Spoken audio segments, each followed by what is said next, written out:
είναι αυτό? Ένα σπουργίτη.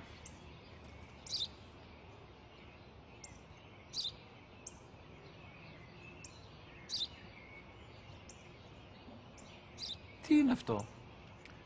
Μόλις τώρα στο πατέρα, σπουργίτη είναι.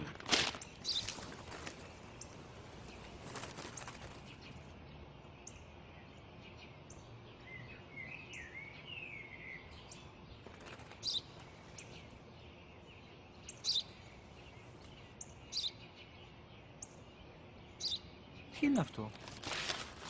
Ένα σπουργίτη είναι, πατέρα. Ένα σπουργίτη. Σπου-γι-τι!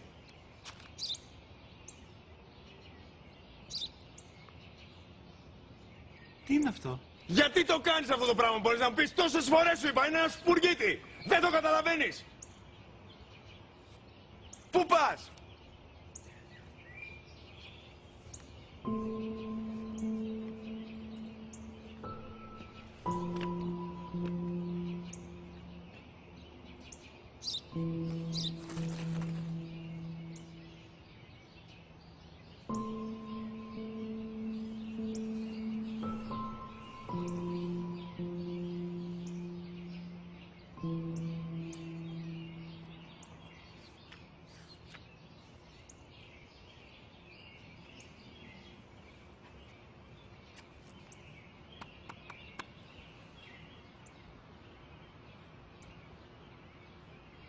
Δυνατά.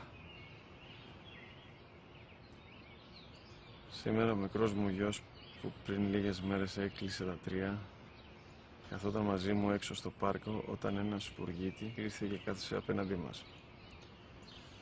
Ο γιος μου με ρώτησε 21 φορές τι ήταν αυτό και του απάντησα και τις 21 φορές ότι ήταν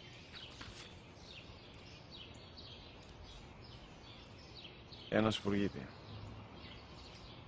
Τον αγκάλιασα τρυφερά και τις 21 φορές που μου έκανε την ίδια ερώτηση, ξανά και ξανά, χωρίς να εκνευριστώ, νιώθοντας στοργή για το αθώο μου αγοράκι.